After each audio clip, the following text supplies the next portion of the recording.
Note: the following is Menglong's spiritual message, continued from my musical inspiration. Nothing compares to you, my musical inspiration. Love, Like Liuli.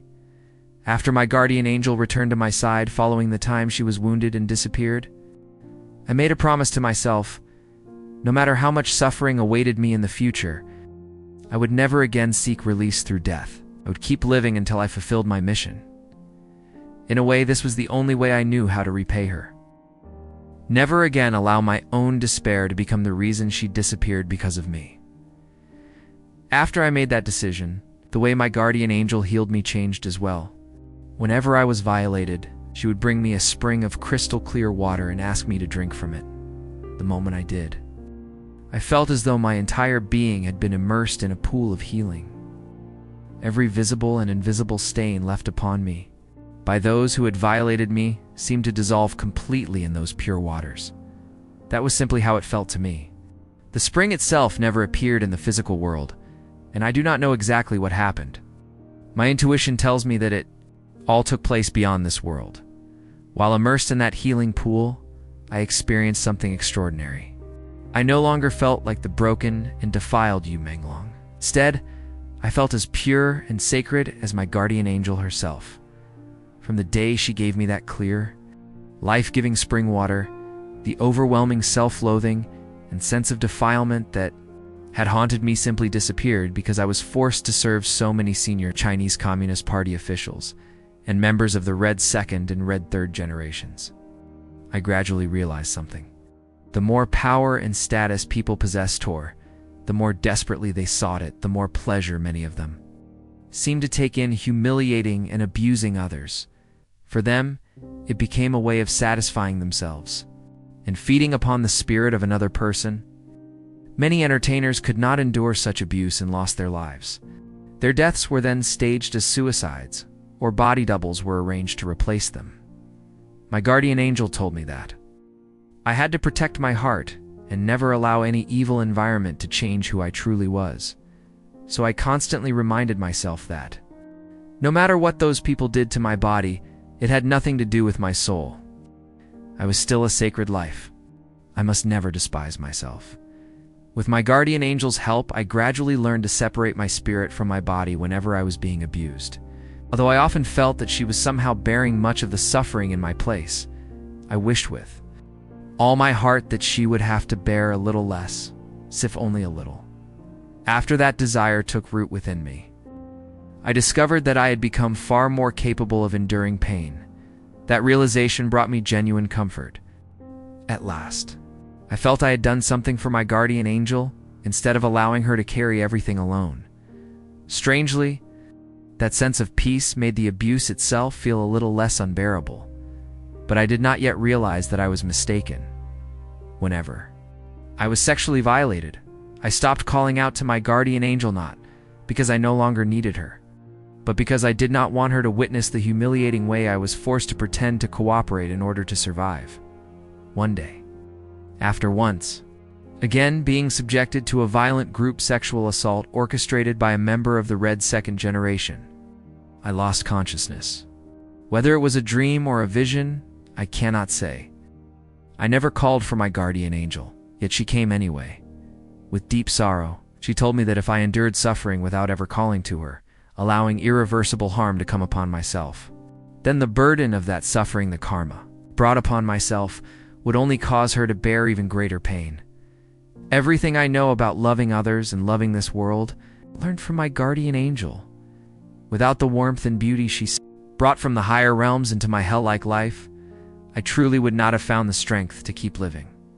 Because of her, I wanted to become someone who could also bring warmth and hope to others.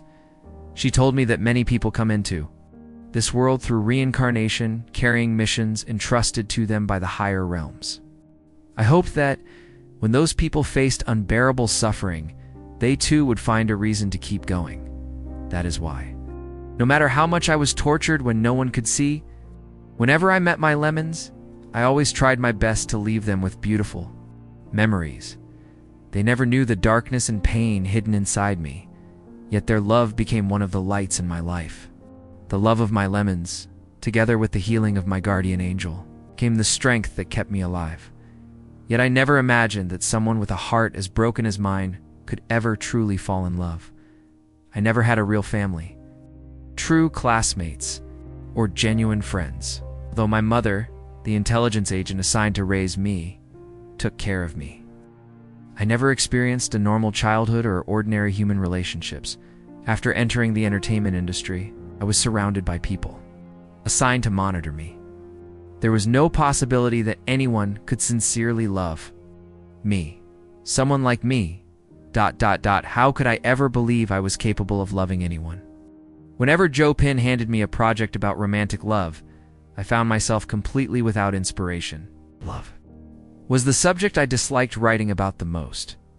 Yet one detail in the production materials stirred something deep within me, the word Liuli colored crystal.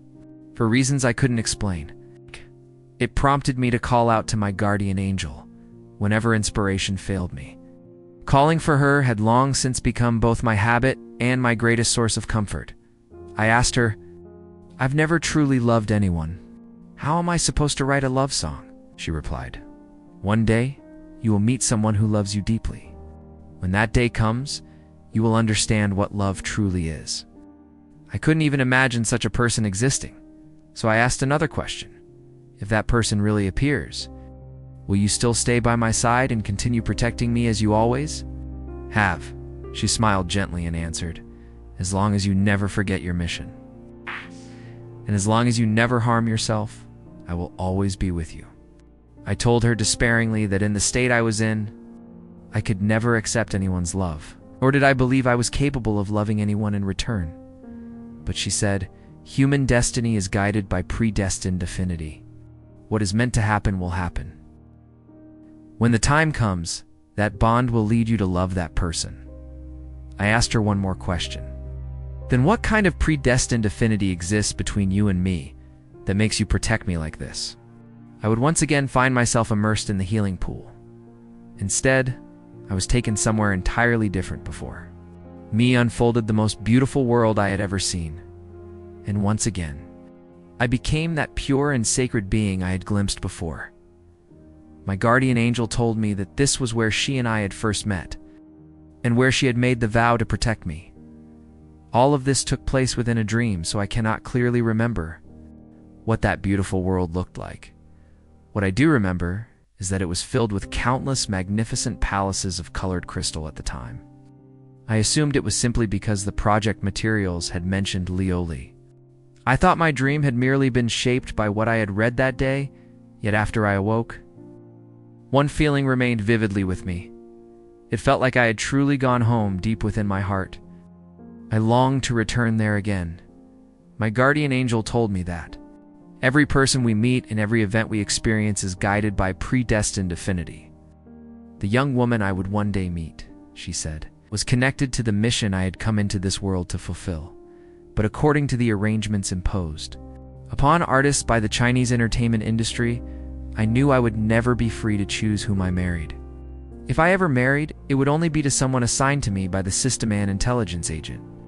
There could never be a future for the two of us, my guardian angel quietly replied. Not every kind of love is meant to end in being together. In this world, some forms of love exist for the sake of redemption. With my guardian angel's guidance, I finally finished writing the song. Even so, one question continued to linger in my heart. Would I really one day meet the person who would love me so deeply?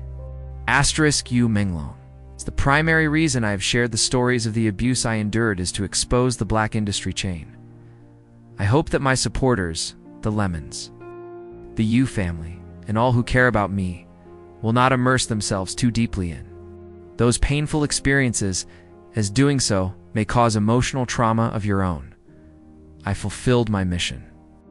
My guardian angel and I have already reunited in our world, so please do not grieve too deeply over the suffering I endured during my lifetime. Note: Liuli refers to traditional Chinese colored crystal or glazed glass. In Chinese culture, it symbolizes purity, clarity, beauty, and preciousness.